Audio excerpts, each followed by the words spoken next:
Sejak awal Januari, publik telah dihebohkan dengan temuan pagar laut misterius sepanjang 30,16 km di perairan Kabupaten Tangerang, Banten. Sejumlah nama terkenal pun ikut terseret ke dalam pusaran kasus pagar laut Tangerang. Bahkan ada 3 purnawirawan TNI yang namanya ikut mencuat gegara kasus ini. Siapa saja mereka? 1. Letjen Purna Nono Sampono. Nono Sampono adalah pensiunan TNI yang menjabat Presiden Direktur Agung Sedayu Group. Letjen TNI Purna Nono Sampono masuk dalam jajaran direksi PT Cahaya Inti Sentosa. Perusahaan ini menguasai sertifikat hak guna bangunan atau SHGB di pagar laut wilayah perairan Kabupaten Tangerang. Menteri Agraria dan Tata Ruang atau Kepala Badan Pertanahan Nasional ATR atau BPN Nusron Wahid mengatakan setidaknya terdapat 263 bidang tanah dalam bentuk SHGB dengan rincian 234 bidang tanah dimiliki oleh PT Intan Agung Makmur dan 20 bidang dengan kepemilikan tanah atas nama PT Cahaya Inti Sentosa serta 9 bidang tanah atas nama perorangan. Selain itu, terdapat SHM sebanyak 17 bidang. Data Direktorat Jenderal Administrasi Hukum Umum atau Ditjen AHU, Kementerian Hukum yang dikutip antara PT Cahaya Inti Sentosa merupakan perusahaan yang beroperasi di sektor real estate. Perusahaan tersebut dimiliki oleh PT Agung Sedayu, PT Tunas Mekar, dan Pantai Indah Kapuk II, dan sejumlah orang. 2. Freddy Numberi. Kasus pagar laut di Tangerang, Banten menyeret nama Menteri Kelautan dan Perikanan periode 2004-2009, Freddy Numberi. Purnawirawan TNI Angkatan Laut ini diduga menjadi komisaris di 2 perusahaan yang memiliki sertifikat hak guna bangunan atau SHGB di Laut Tangerang, Banten, yaitu PT Intan Agung Makmur dan PT Cahaya Inti Sentosa. Jabatan Freddy ini tercatat dalam Akta Hukum Umum atau HU kedua perusahaan tersebut. Nama Freddy Numberi mencuat setelah Menteri Agraria dan Tata Ruang atau Kepala Badan Pertanahan Nasional ATR atau BPN Nusron Wahid membeberkan sertifikat HGB dan sertifikat hak milik atau SHM yang terbit di kawasan pagar laut Tangerang, Banten tersebut. Freddy Numberi diketahui merupakan mantan Menteri Kelautan dan Perikanan era Presiden Susilo Bambang Yudhoyono atau SBY. Freddy Numberi juga pernah menduduki posisi strategis lainnya seperti Menteri Perhubungan tahun 2009-2011, Gubernur Papua tahun 1998, hingga Duta Besar Indonesia untuk Italia dan Malta. Laksamana Madya TNI Purna Freddy Numberi SIP lahir 15 Oktober 1947 silam. Ia merupakan mantan tokoh militer dan seorang politikus Indonesia. 3. Hadi Cahyanto.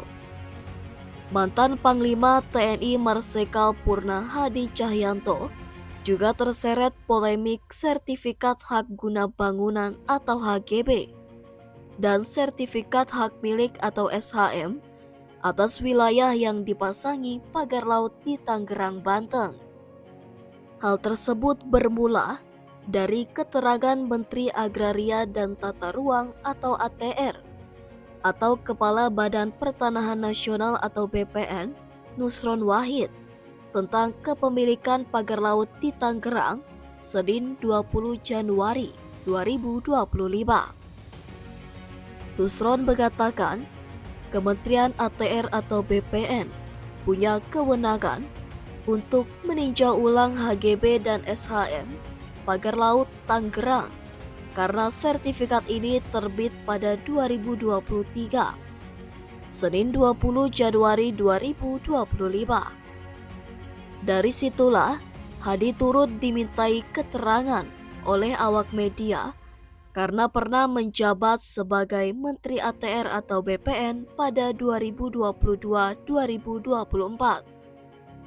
Sebagai informasi, Hadi menduduki posisi pada Februari 2022 hingga Februari 2024.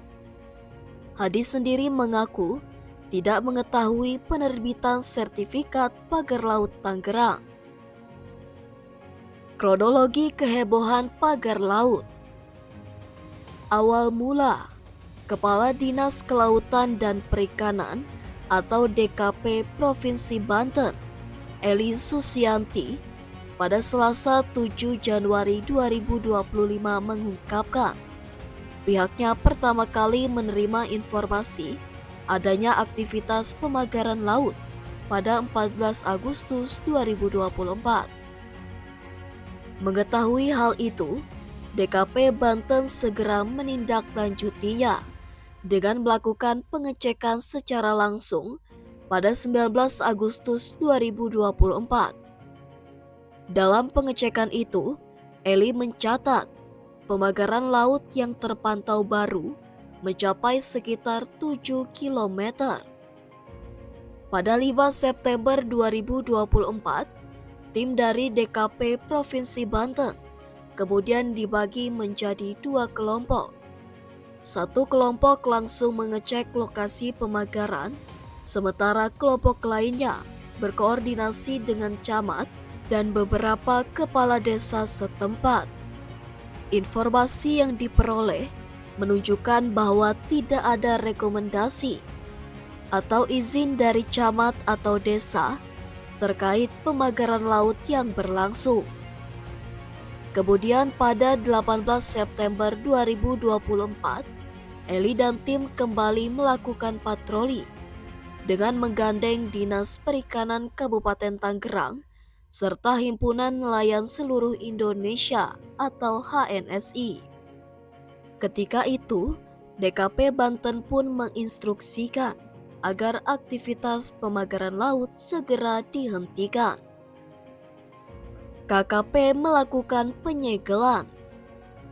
Tak lama setelah DKP Banten buka suara, Kementerian Kelautan dan Perikanan menyegel pagar laut misterius di Tangerang pada Kamis 9 Januari 2025.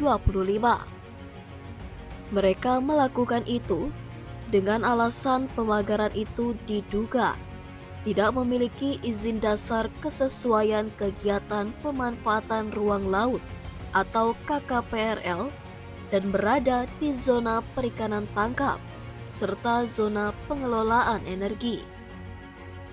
Dilansir dari kompas.com 10 Januari 2025, keberadaan pagar laut ini juga dinilai berpotensi merugikan nelayan serta mengancam ekosistem pesisir. Diklaim dibangun swadaya. Nah, di tengah simpang siur siapa pemilik pagar laut di Tangerang, kala itu ada pihak yang tiba-tiba mengungkapkan bahwa pagar tersebut sebenarnya dibangun oleh masyarakat setempat. Adalah kelompok nelayan bernama Jaringan Rakyat Pantura atau JRP Kabupaten Tangerang yang melakukannya. Koordinator JRP Sandi Marta Praja pada Sabtu 11 Januari 2025 mengklaim pagar laut di Tangerang dibangun secara swadaya oleh masyarakat setempat. Ia menyebut pagar laut tersebut merupakan tanggul yang dibangun sebagai langkah mitigasi bencana tsunami dan abrasi.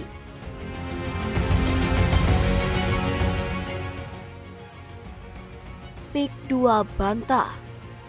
Sementara itu, manajemen pengembang kawasan Pantai Indah Kosambi atau PIK 2 menegaskan bahwa mereka terlibat dalam pemagaran laut di perairan Tangerang tersebut.